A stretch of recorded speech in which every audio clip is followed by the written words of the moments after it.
It is Saturday morning, and we are getting ready to just go to this mall that's like down the street because I just randomly woke up this morning and was scrolling through Facebook and I saw this ad. This ad was talking about a wrestling event that is at the mall down the street. And so, like I said, I live in a boring small town, so you take what you can get. So we're going to go see how this goes. It said it was from 9 to 12.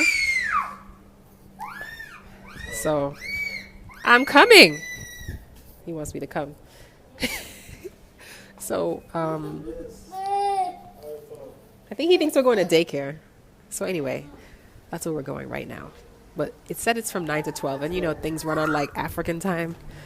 So you don't know if you're going to get there too early or too late or what time it even exactly starts at. But anyway, all right. So I'll see you in a few. Bye.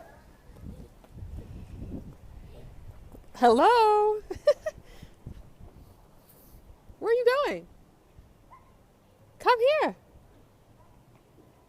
Oh my God. So it is July and obviously it is super windy and cold today. It's like 10:30, but it's chilly as hell. So you see I have on a winter scarf.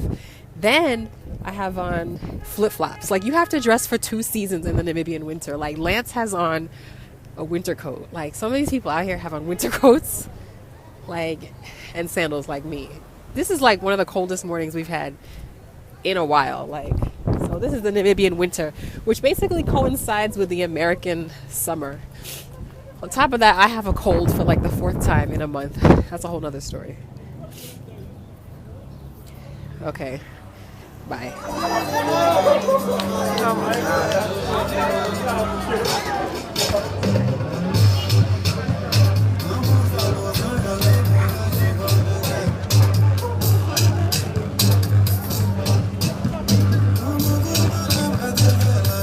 So random.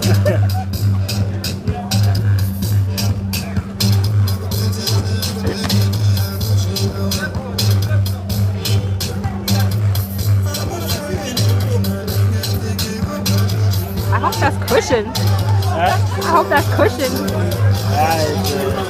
Yeah.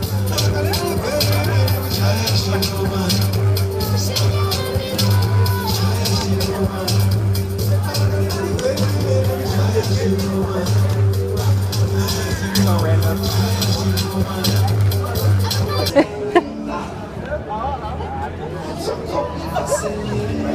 Interesting.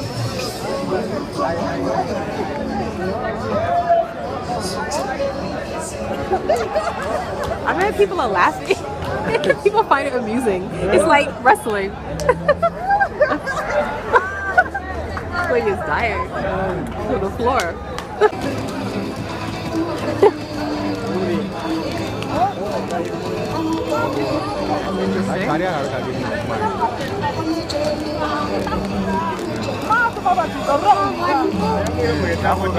Black children?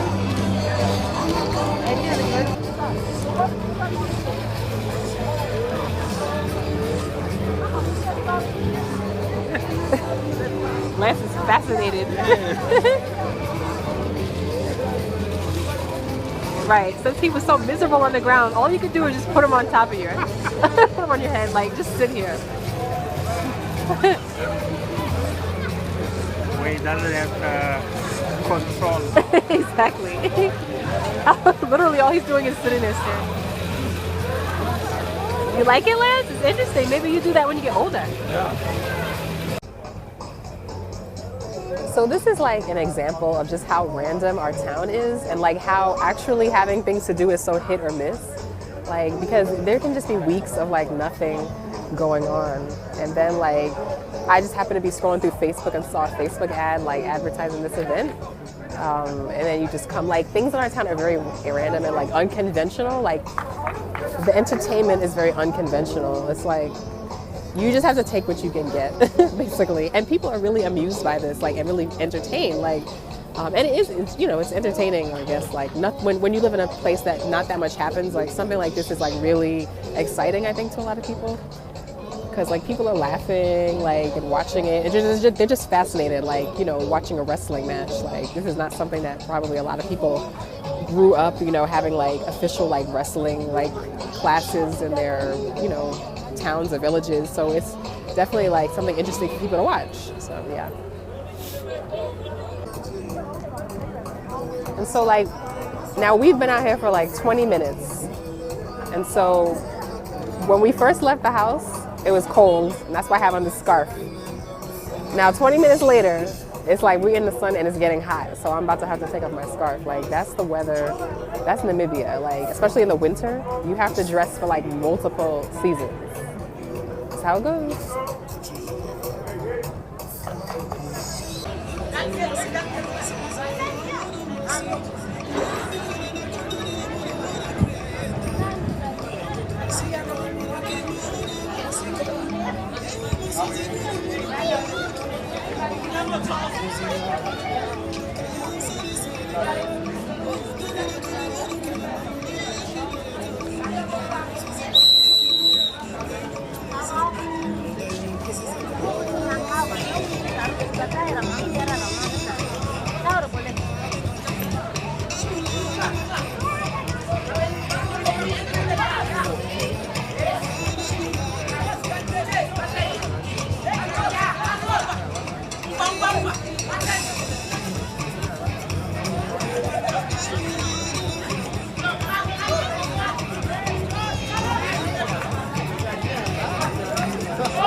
Oh my God. What kind of wrestling is that?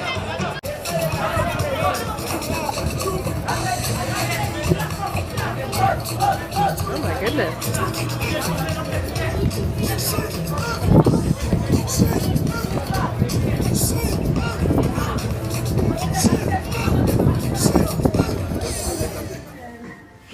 Yeah, what was the other color? It's like this. No, I like this one. I like this. The blue is better. The other one's gonna be too close to your complexion. I think. This is my 2 cents. Yeah. I think that's like a cleaner look. How much is that shirt? Hey, how did you even get that to do that?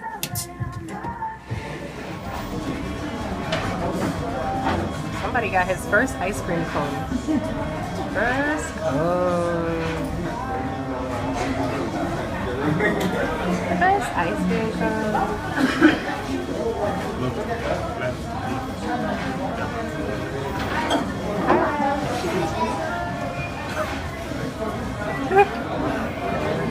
Where does he get that attitude from? I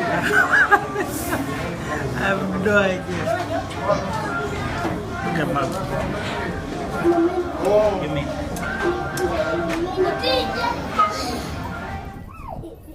So we had to come back home and get our water bottles because we're out of drinking water, not from the tap, just drinking water. Because in this town, it's not really good to drink water from the tap because it has like some residue or whatever. What is it? Calc or something? Whatever calc is. So we have to go to the supermarket, and there's only one supermarket that like offers like filtered water through this water machine. I guess I'll show you guys when we get there, and then we refill like water bottles that are about this size like every few days basically. Well, clearly I'm not drinking enough water because that's probably how much I should probably be drinking one of those in one day actually according to what the medical people say. But anyway, all right, let's go. What happened? Oh, there was a key in the door? Yeah. Oh, yeah. So anyway, it's really windy. I'm back in my scarf. It's almost 1 o'clock, almost my son's nap time, but we're going to go to the supermarket now. But I'm back in my scarf because the apartment is cold, and so I got cold when I was in there. And like up here, it is so windy. And like wind chill factor, it's freezing. Where's Lance? Lance is there playing with the neighbor's door. He likes to go in their door and like play in it, their gate when it's open, which is probably annoying them. Anyway. All right. See, I'm chilled to the bone, and my stuffy nose is not getting any better. All right, let's go. We're off.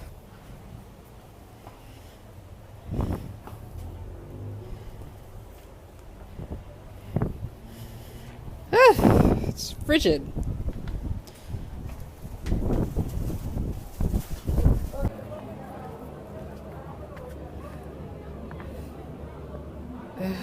Yeah, anyway, this is our neighborhood.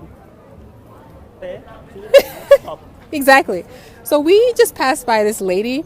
Literally, she's like a street vendor, I guess you could call her. And like every time we pass her, she gives my son like a lollipop. Like literally every time. And now Lance like expects it. But she is so nice. Like this lady gives him free lollipops. So I like try to support her and get my little candy fix when I can. But she is so nice. She's so nice. Like she's so decent. I'm not filming you, don't worry. I'm filming myself. People think I'm filming them. Yeah, so anyway. She's very very nice lady. So nice. She's like his little fairy godmother. Anyway, this is like our town. This is like one of the main streets. There's a lot of vendors behind me selling all sorts of stuff. Tomatoes, onions, traditional beans, candies, cigarettes, right? I don't know what else they sell. Pretty much it. Thanks for your input, Paulus. All right. All right, bye. Lance got his lollipop. So they have auctions here for like used things, right? Yeah. Used like appliances and everything. I think they just had one recently, actually. Because I saw a flag one day over here. What is this stuff? Oh, okay. Anyway, yeah. That's our boring town. Not much else to say. But it's really perfect weather today. It's a little bit chilly still, and especially when the wind blows and you're not in the sun. But yeah. Is that South African house? That beat is hot. Come on. Listen.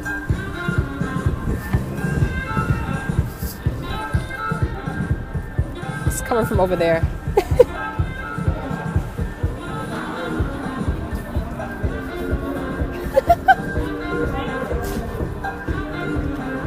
Let me tell you, music in Southern Africa, specifically South Africa, is on point. That is hot. It's like saxophone. Who came up with that? I need that track. So we're at the supermarket. I just got my cart. I'm pulling it out.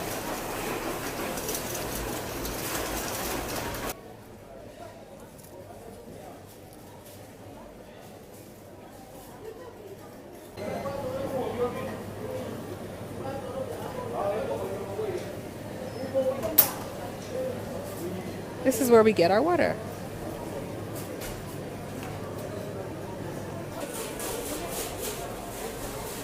Hey, Lance. Lance is tired because it is nap time. So as soon as we get home, we go to sleep. This is like the baby aisle. All the Vaseline, all the wipes. The diapers are behind me. So yeah, look, the baby oil. This is some feminine products. It's all the same stuff, you know, always pads. Yeah. Yeah. All right, let's go. Hello. I don't know. So that guy over there is selling like in that car with the green stuff. It's cabbage. He's selling cabbage. There's a whole bunch of vendors over there. So yeah, and then they're selling like vegetables and stuff and all sorts of random little stuff under there. So yeah. Really? I hope it doesn't collapse when you go in there. You gotta be so... Now you're gonna take a chance when you know you're too young to try to... Really? Lance. Man, he's like, Lance. oh God. No. Let's go. Lance Shipanga. Let's go. Let's go. That's not the way. Why is this cornered off? What were they doing over here? What's the pipe? Oh, the water pipe, meaning there's water under there? Is it like a whole ditch? Let me just get him. Okay. Oh. All right, guys. So we are back home. My husband is in the bedroom putting my son to sleep. Um, I am just relaxing. I am not feeling well at all. I have a headache, number one. Number two, like I have a cold and it is just dragging me down. Like the combination of the cold and the headache is like just awful. So, yeah, I'm just here like listening to CNN in the background talk about this whole Priebus firing, on a loop, basically. Fascinating to watch the news of America from here. And then I saw something about the idiot Donald Trump. I don't even want to call him president because I don't acknowledge that, but about how he encouraged basically roughing up of people who were arrested at some police rally, and all these idiot police officers were actually cheering at him, saying, encouraging them to rough up people in custody. Like, I just like, what is going on in the world? And it's also like, just like, what are Black people, going to do? Like, when is it? Like, what can we do? Well, I mean, there's a lot we could do. We could take it back to, the Haitian Rebellion. You know what I'm saying? Like, because, I mean, for the President of the United States to be on television, essentially encouraging police brutality, which is what all the headlines in the media have said today, is absolutely, completely unacceptable and disgusting. It's just, and the thing about it is, like, the media, they report it almost like in a normalizing way. And like the gratitude of what the actual President of the United States said when he basically was encouraging police brutality, like, that's not a small, insignificant, like, that's a serious freaking issue, But, it's like his outlandish, ridiculous, disgusting, racist, bigoted behavior has been normalized, essentially. I mean, I look at these news correspondents discussing his immature tweeting behavior, and they actually talk about it like it's normal, like it's come, like they're analyzing his tweets, like they're talking about this is official White House communication, and I mean, I'm like, am I missing something? Like, I just feel like I'm in some other alternate universe, like, and everybody else is on another planet, because I'm just like, why are like I don't know, like the news media also, like, they just have normalized like a lot of freaking racist behavior, like from the president, and it's sad because like people, Black people are just literally expected to just shut up, and are like, it's like, it's okay for us to be talked about this way, for us to be ignored, whatever, like it's just acceptable, like.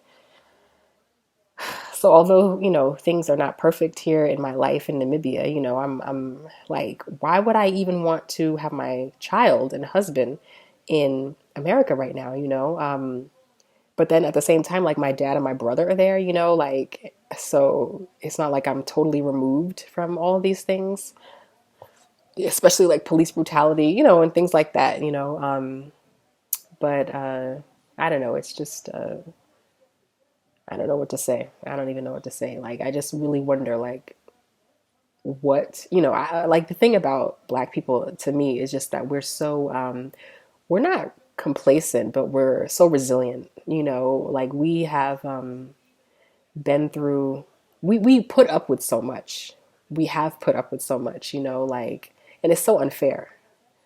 It's so unfair, like, why should we have to be subjected to our actual president saying stuff like that, and then he's not even held accountable. Like I saw like the police union of whatever rally he was talking at put out some statement, basically distancing themselves and saying, we follow rules and procedures and da da da da da. But that's not enough. You know what I mean? Like obviously, like the fact that your officers were sitting in that rally cheering, like no.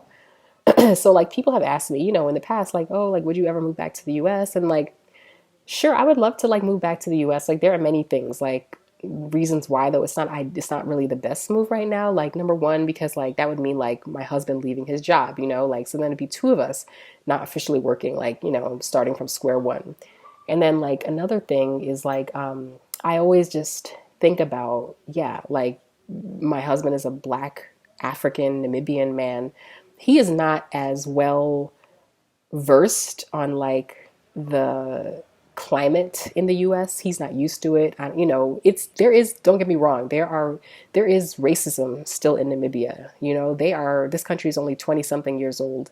And out of apartheid. You know what I mean? Like, so I mean, things are definitely racially not perfect here at all.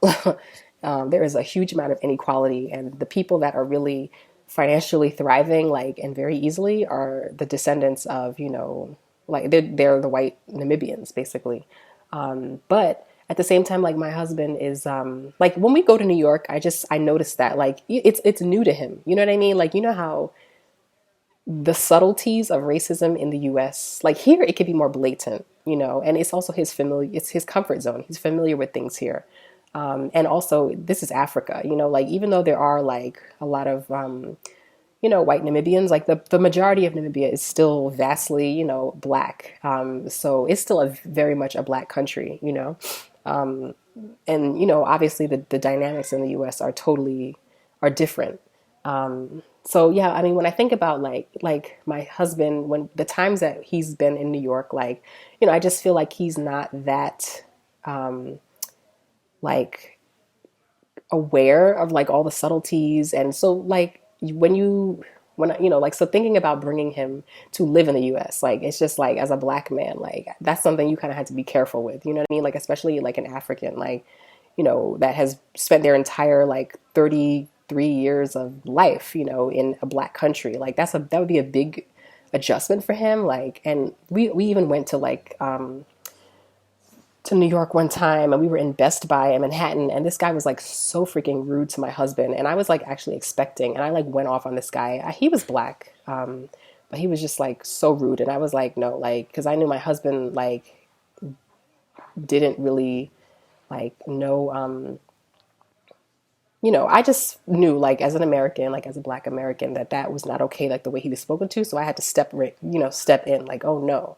and I'm like, my husband was just kind of like, like, wow, like this guy just spoke to me like that. I was like, what? Like, so, like, and that's also like the difference between like black Americans and, like Namibians that I noticed. Like we can be more like vocal, like in the face of like racism, and they can be like a bit more like, or of discrimination, and they can, here people are not as like, they're not as vocal. I would say that they're not as reactionary, they're not as loud, and they don't put their foot down like as much, but again, we have been, free from slavery for how many, for a while, and they've only been independent for like 20 years. So that's, part of the difference. These things take time, I think, in terms of the mentality to try to sort of transform.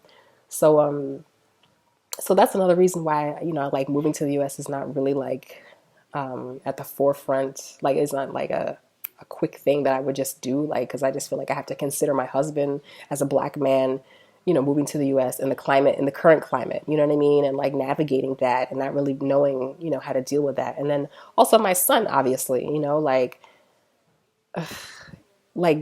how it is like for black women and just black families, like in America, and how you can be paranoid about, police stops and, paranoid, not even just for men, but obviously even for black women at this point, like paranoid that something can end up with you or your loved one getting killed over absolutely nothing. You know what I mean? Like, how it is in our culture and how it has been for a long time.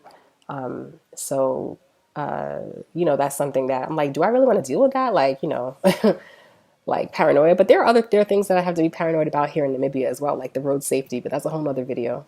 And and then so yeah, my dad and my brother are still in New York. But so I mean that's also a reason that I might at some point move back to the U.S. Like who knows? My dad is in his 60s, so you never know. Like if I might have to move back to take care of him or whatever. But yeah, these are just some of the reasons and things I think about. When I just, even in my difficult, lonely moments of being in a small town in Namibia, where I'm frustrated by the lack of things to do and the lack of social life, you weigh the pros and the cons, you know what I mean? And it's like, okay, do I want my husband and son like in a very, like pro-black, like warm, nurturing environment, or do I want them in, like the US where it's like you've got to navigate like all these freaking like things that are going on, like so it's difficult, like because yeah, at times like I just love to run and return to my comfort zone, you know what I mean? Like, but at the same time I also realize life is not necessarily meant to always be comfortable, and so here we are. Anyway, all right, guys, I'm going to go because my head is hurting and I'm tired and I just need to drink some water or something and just like relax and try to figure out why I keep getting this stupid cold. So I hope you enjoyed this video. I know I said like I wouldn't be doing much outdoor shooting, and of course the day I say that, like because there's nothing going on, and of course the day I say that there's like the next or 2 days later there's like a wrestling match like down the block. So that's why I figured I would shoot that. It's just a random thing, so that I thought I'd show you guys. Anyway, okay, hope you enjoyed. Talk to you soon. Bye.